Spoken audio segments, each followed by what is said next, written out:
নমস্কার বন্ধুরা, সবাইকে স্বাগত সিম্পল ফুড অ্যান্ড ট্রাভেলে। আজকে তৈরি করে দেখাবো কাঁকরোল আলুর তরকারি। একটু অন্যভাবে, ভিডিওটা স্কিপ না করে সম্পূর্ণ দেখার অনুরোধ রইল। চলুন তাহলে ভিডিওটা শুরু করা যাক। প্রথমে এখানে কাঁকরোল আলুটা এইভাবে কেটে ধুয়ে পরিষ্কার করে রেখে দিয়েছি। আর এদিকে কড়ার মধ্যে দিয়ে দিয়েছি পরিমাণ মতো সাদা তেল।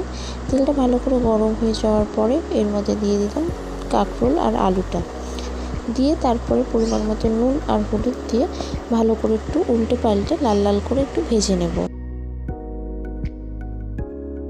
আপনারা যারা চ্যানেলে নতুন ভিডিও দেখছেন অবশ্যই চ্যানেলটি সাবস্ক্রাইব করে দেবেন, পাশে থাকা বেল আইকনও ক্লিক করে দেবেন যাতে সবার আগে আপনাদের কাছে নিত্য নতুন ভিডিওর নোটিফিকেশন গিয়ে পৌঁছায়। এখানে কাঁকরোল আলুটা ভালো করে লাল লাল করে ভাজা হয়ে গেছে।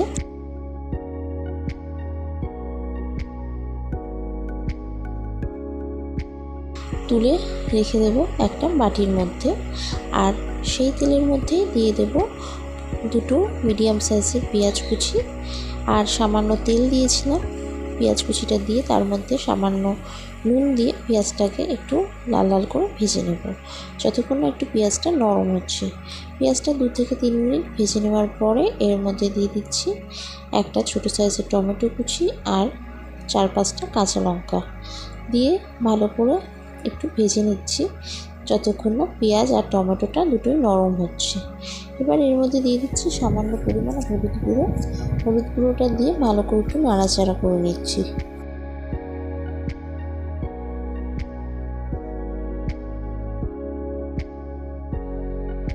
কি কাঁকরোল খেতে অপছন্দ করে, তো এইভাবে যদি আপনারা কাঁকরোলের তরকারিটা তৈরি করেন খেতে খুবই সুস্বাদু হয় আর ভালোও লাগে। আপনারা একবার এইভাবে তৈরি করে অবশ্যই কমেন্ট করে জানাবেন। এবার এর মধ্যে দিয়ে দিচ্ছি পরিমাণ মতন রসুন বাটা আর পরিমাণ মতন আদা বাটা দিয়ে ভালো করে একটু নাড়াচাড়া করে নিচ্ছি যতক্ষণ না রসুনের কাঁচা গন্ধটা যাচ্ছে। ভালো করে নাড়াচাড়া করে নেওয়ার পরে এবার এর মধ্যে গুঁড়ো মশলাগুলো এক এক করে দিয়ে দিচ্ছি। পরিমাণ মতন জিরে গুঁড়ো, পরিমাণ মতন ধনে গুঁড়ো আর 2 চামচ কাশ্মীরি লঙ্কার গুঁড়ো দিয়ে তারপরে সামান্য পরিমাণে জল দিয়ে ভালো করে মশলাটাকে কষিয়ে নেব যাতে নিচে না লেগে যায়। আপনারা যারা চ্যানেলটি সাবস্ক্রাইব করেছেন তাদেরকেও অসংখ্য ধন্যবাদ। মশলাটা একটু 2-3 বার ভালো করে কষিয়ে নিতে হবে। আপনারা কে কোথা থেকে ভিডিওটা দেখছেন অবশ্যই কমেন্ট করে জানাবেন। যতক্ষণ না মশলা থেকে তেল ছাড়ছে মশলাটা খুব সুন্দরভাবে কষিয়ে নিতে হবে। আবারও সামান্য পরিমাণে জল দিয়ে মশলাটাকে ভালো করে নাড়াচাড়া করে নিয়েছি। এবার এর মধ্যে ভেজে রাখা আলু আর কাঁকরোলটা দিয়ে দিলাম, দিয়ে ভালো করে মশলার সাথে মিশিয়ে নেব। 2 থেকে 3 মিনিট ভালো করে মশলার সাথে মিশিয়ে নেব। আপনারা একবার কাঁকরোল আলুর তরকারি এইভাবে তৈরি করে অবশ্যই কমেন্ট করে জানাবেন। দিয়ে দেব পরিমাণ মতন জলটা দিয়ে ভালো করে একটু নাড়াচাড়া করে নিচ্ছি। পরিমাণ মতন জল দিয়ে ভালো করে একটু উল্টে পাল্টে মিশিয়ে নিচ্ছি। ভালো করে জল দিয়ে একটু কষিয়ে নিতে হবে 3-4 বার। এইভাবে যদি কষানো হয় তাহলে খেতে অসাধারণ হয়।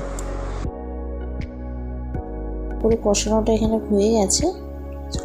এবার এর মধ্যে পরিমাণ মতন জল দিয়ে দেব। জল দিয়ে ভালো করে একটু নাড়াচাড়া করে নিয়ে 7 থেকে 8 মিনিট এটা ফুটতে দেব। 7 থেকে 8 মিনিট হয়ে গেছে। একবার দেখে নেব এখানে কাঁকরোল আর আলুটা কতটা সিদ্ধ হয়েছে। কাঁকরোল আলুটা এখনও সিদ্ধ হওয়া অনেকটাই বাকি আছে, তার জন্যে আরও 5 মিনিট এটা ফুটতে দেব। 5 মিনিট হয়ে গেলে এখানে তরকারিটা পুরো তৈরি হয়ে গেছে। এবার নাবিয়ে রেখে দেব। এখানে কাঁকরোল আলু সম্পূর্ণভাবে সেদ্ধ হয়ে গেছে। এখানে কাঁকরোল আলুর তরকারিটা পুরো তৈরি হয়ে গেছে। এবার নাবিয়ে রেখে দেব। আপনাদের ভিডিওটা কেমন লাগলো অবশ্যই জানাবেন। আশা করি ভালো লেগেছে। ভালো লাগলে লাইক শেয়ার কমেন্ট করবেন, চ্যানেলটা সাবস্ক্রাইব করে দেবেন, পাশে থাকা বেল আইকনে ক্লিক করে দেবেন যাতে সবার আগে আপনার কাছে নোটিফিকেশান গিয়ে পৌঁছায়।